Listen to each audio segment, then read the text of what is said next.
Hello and welcome to this review of Kessler, Julius Kessler American Blended Whiskey. Alright, well, this company was started in 1888. Julius Kessler started out west, and they show an old scene, old Colorado town with the Rocky Mountains, trees, stagecoach, somebody trying to sell whiskey to some people on the stagecoach. Okay, and apparently he started out, Julius Kessler, immigrant from the Austrian Empire, went around Colorado peddling his whiskey brands, and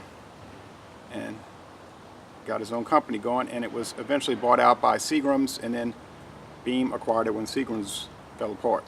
Alright, 72.5% grain neutral spirits, 27.5% straight whiskeys, 2 years or more old. So the straight whiskeys in here are at least 2 years old. 80 proof. I saw some old advertisements where it was 86 proof, and one said 75-25 blend. Another one, a real old one, was like 55% grain neutral spirits and 45% straight whiskey. So it varies. It's the second best-selling brand for American blended whiskey. And if you look on the Beam-Suntory website, they have a little write-up about it. I already did a review, but I didn't like the way it came out. I spent too much time talking about where I bought it and all this business. And then I said, I don't like the way it came out, I'm going to do another one. So normally I'd be the first time I tried it, but that's not the case here. There is a locator tool on their website. Seems pretty accurate, so you could use that. It is sold in Louisiana in very limited quantities. Well, that's a chestnut color, I guess you'd say. Nice alcohol eggs, pretty clear. The sun is a little bit too high there at 80-degree angle, but yeah, it's clear. I'm looking down through it. The aroma is yeah, woody, some vanilla, oak, maybe some dried flowers type thing, nectar. Smells nice. Smells kind of like a mild bourbon, really, much like the Beam's 8-star smells like a mild bourbon.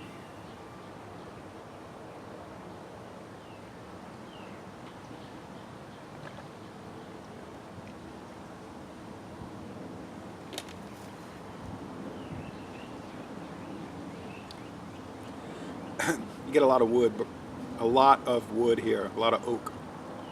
Yeah, they're using, well, they store the grain neutral spirits in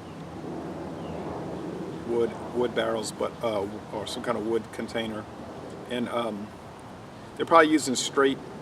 I would probably think Jim Beam, a young Jim Beam, 2 years old, which is a new charred oak barrels. That's probably why it's got that stronger flavor, and you get that with the Beam's 8-star. It has a very bourbon-like flavor. I saw some of the reviews, video and written, and you get those extremes, like some people saying, yeah, for a blended whiskey, about $8 a bottle, it's pretty good. Then you get the other extreme, oh, it's horrible, you know, it tastes like paint thinner and smells like diesel fuel. It seems like those two extremes. I don't know if saying it's pretty good for being a blended whiskey is an extreme. That's reasonable.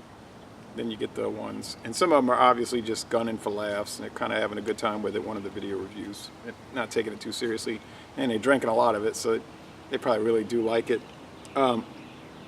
Interesting alcohol eggs, a lot of drips there. Not going all the way down like a fence post, but just coming down in drips. I would say a medium body. There's a little nut, like almond in there. And I saw some of the reviews, after I had done my initial review, they were saying that too, that had some nutty character. And I'm like a moderate finish. Doesn't drop right off, but doesn't linger too long. It's kind of moderate. Let's say quick to moderate, in between there. So, is it really deep and rich and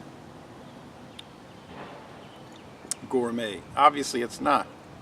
If you can buy a big handle 1,750 milliliter bottle for $16.99. No, it isn't.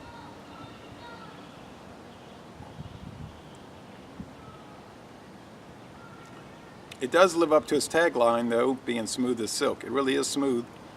I can see why it's the number 2 sell, the second best-selling blended whiskey on the market, behind Seagram 7 Crown. And interestingly, it was developed by, to a large extent, really, Seagrams. And that's where the old bottles used to. You look at the old ads, Lawrenceburg, Indiana.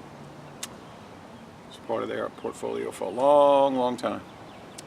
So yeah, I would recommend it, definitely. I'm glad I tried it. This is one of the most requested whiskeys I've gotten from people saying, when are you going to do Kesslers? You ever heard of Kesslers? How about Kesslers? And I say, yeah, I have a bottle. I'm getting there. So I finally got there. So yeah, it's a great value. And I was looking at some old ads from 70-something years ago, and they were saying something like, it's top quality, but not high hat. In other words, it's a value price item. I think you'll notice that the price will be around the same as Early Times whiskey or a benchmark straight bourbon whiskey, right in that ballpark. Or Beam's 8 Star will be around the same as that also. Alright, so thanks for watching this video production.